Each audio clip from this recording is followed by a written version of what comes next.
आज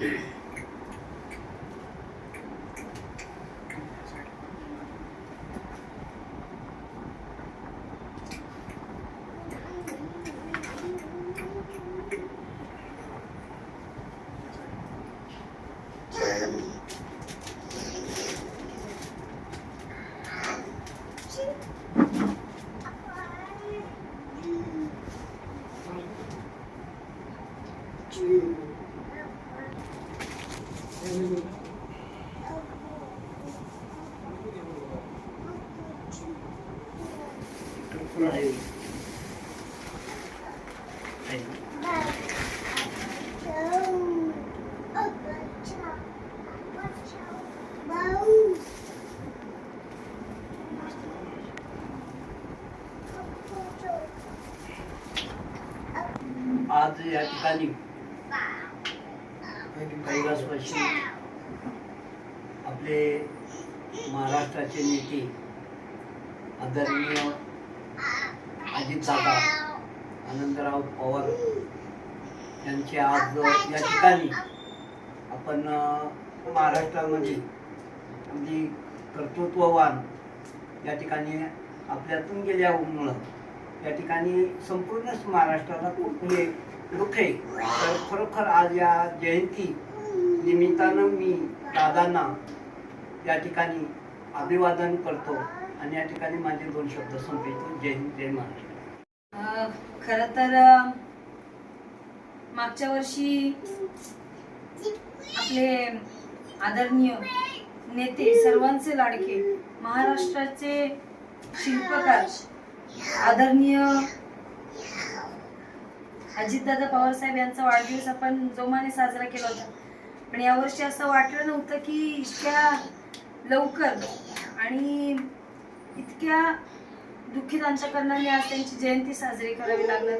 कारण जे व्यक्तिमत्व आपल्यामधनं निघून गेले, असं म्हणतात की गेल्यानंतर आपल्याला प्रत्येक माणसाची किंमत कळते.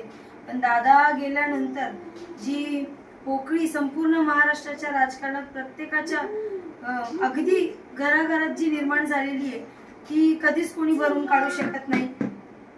कारण दादांनी एका सर्वसामान्य कार्यकर्त्याला सुद्धा अगदी जवळचं करून एक घरातलं स्थान दिलं होतं.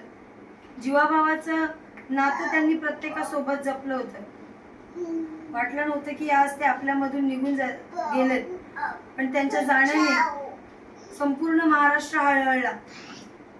एका सर्वसामान्य कार्यकर्त्याला मोठं करण्याचं श्रेय अगदी दादांनाच जात. अगदी कसोटीने काम करणारं, अगदी बारीक सारीक गोष्टींमध्ये लक्ष असणारं आणि प्रत्येक प्रशासनावर पकड असणारं नेतृत्व आज आपण गमावलेलं आहे. आज त्यांची जयंती साजरी करताना जितकं दुःख होते ते शब्दांनी व्यक्त करू शकत नाही. कारण महाराष्ट्राने, संपूर्ण महाराष्ट्राने एक असा नेता गमावलाय की ज्याच्या जाण्याने त्याची कमी प्रत्येकालाच इथे जाणवतीये. असो, माझ्या आणि संपूर्ण जुन्नर तालुक्याच्या वतीनं मी दादांच्या जयंती निमित्त त्यांना अभिवादन करते आणि थांबते. आदरणीय, वंदनीय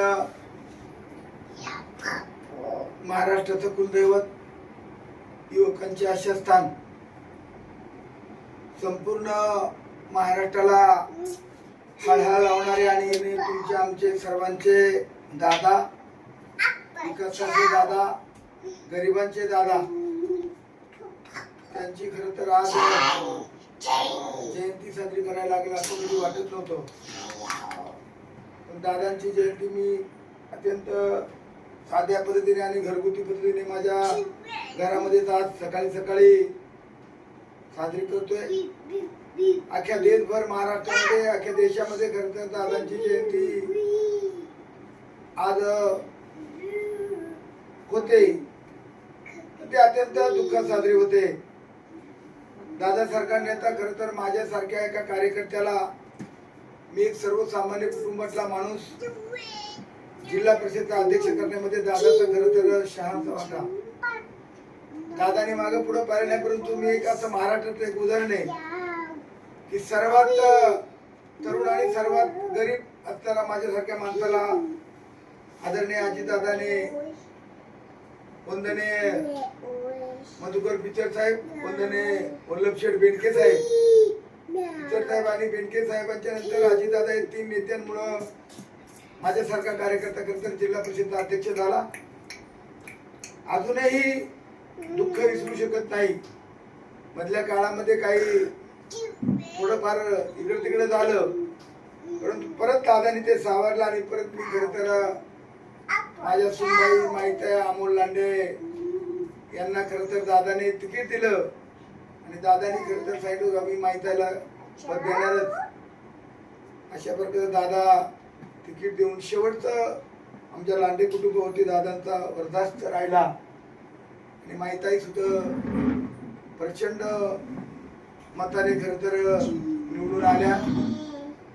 दादांचं किती जरी गुण गालं तरी दादांसारखा माणूस परत या महाराष्ट्राला जन्माला येणे नाही. मी सोडून द्यावा, परंतु अनेक माणसं पुणे जिल्ह्यामध्ये दादाने पदावर बसवली, दादाने काही आमदार केले, मंत्री केले. आदिवासी बांधवांसाठी खरं तर आदिवासी बजेट स्वतंत्र करण्यामध्ये आदरणीय अजितदादा आणि मोठ्या साहेबांना, पवार साहेबांना सूचना केली आणि आदिवासीचं बजेट खरं तर दादाने आणि मोठी साहेब पवार साहेबांनी सेपरेट केलं आणि विविध वेगवेगळ्या प्रकारच्या योजना नेहमीच आता आपण बघतोय. दादा गेल्याच्या नंतर पुणे जिल्हा पोरका झालाय. पुणे जिल्ह्याला आदिवासी विभागाला एकही रुपयाचा निधी येत नाही. जे आदिवासी भागामध्ये कामं झाल्यात ती कामं बंद झाल्यात निधी नसल्यामुळं. याची उणीव खरं तर आदरणीय दादांच्या माध्यमातून होते. आपल्या तालुक्याचे नेते आदरणीय माजी आमदार अतुलशेठ बेनके साहेब ते सुद्धा आता पोरके झालेत. म्हणून आजचा हा दादांची जयंती मी घरामध्ये साजरी करताना दादांचा फोटो माझ्या घरामध्ये आहे. मी राजकारणामध्ये दादांचं दर्शन घेणार आहे कार्यकर्ता आणि दादांचे आशीर्वाद आयुष्यभर माझ्या कुटुंबावरती राहिले. आजही दादांची उणीव आम्हाला खरं तर भक्ते. या ठिकाणी आमचे मित्र लोकनिकुल सरपंच दीपकजी कुठे येऊन गेले, त्याचप्रमाणे आता रडेसर या ठिकाणी आहेत. अनेक सरपंच सगळे या ठिकाणी येऊन गेले. या ठिकाणी कार्यकर्ते आहेत. ते त्यांची आई इथे झाले. माऊली इलाका फिरायचे आहेत, उपसरपंच आहेत, आपले गोदरेचे आपले लोक कार्यकर्ते आमचे आहेत. म्हणून अशा दुःखात जयंती साजरी करावी लागते. याचं दुःख सहारा तुम्हा आम्हा सर्वांना खरं तर आहे. म्हणून एक चांगल्या प्रकारचा नेता गमावल्याचं दुःख या संपूर्ण महाराष्ट्राला आहे. माझ्यासारखा कार्यकर्ता तर आता पूर्ण खचलेले. उगाच आता काम करायचं म्हणून करत सुनबाई जिल्हा परिषदचे आहे म्हणून समाजाप्रती आपण काम करायचं. दादांचा जो आधार होता त्या आधार गेल्यामुळं कुठल्या प्रकारचा राजकारणामध्ये मला एंट्री करायला नाही आणि म्हणून अशा प्रकारचे हे दुःख आयुष्यभर माझ्या मनात चल राहिली. दादा आपल्याला सोडून गेले. सुनित्रा वहिनी आहेत, पार्थ पवार आहे, जयक पवार आहे, तेव्हा असं चालवतीलच. पण दादा शेवटी दादाची कामाची करण्याची पद्धत, दादांची कार्यकर्त्याला देण्याची ताकद. प्रत्येक बाबतीमध्ये दादाचा नीचा फोन आला, फोन खाली ठेवला तर लगेच 5व्या मिनिटाला काम झालं म्हणून फोन याचा कार्यकर्त्याला. अशा प्रकारची दादांची ताकद खरं होती. म्हणून मी अधिक दादांना अगदी नम्रपणे मी खरं तर नम्रपणे सर्व महाराष्ट्रातील, देशातील सर्व आदिवासी बांधवातील, शेतकऱ्यातील, सर्व जुन्नर तालुक्यातील सर्व आजी माजी पदाधिकारी या सर्वांच्या प्रती, सर्वांच्या वतीनं मी आदरणीय लोकनेते आदरणीय अजितदादा पवार साहेबांना खरं तर मी या ठिकाणी जयंतीच्या निमित्ताने भावपूर्ण श्रद्धांजली व्हायला तसं मन होत नाही. अजूनही आम्हाला वाटत नाही का दादा आमच्यामध्ये नाही आहेत. अजूनही दादाचा हिडू पाहिजे, डोळ्यातून पाणी येते, दुःख वाटते. पण खरं तर दादांच्या जयंतीच्या निमित्ताने सर्व महाराष्ट्रातील तमाम समाज बांधवांच्या वतीने दादांना मी खरं तर भावपूर्ण श्रद्धांजली अर्पण करतो आणि थांबतो. ओम ज्योती. दादा दादा पुन्हा जन्माला या, दादा पुन्हा जन्माला या, दादा पुन्हा जन्माला या, आजी दादा पुन्हा जन्माला या.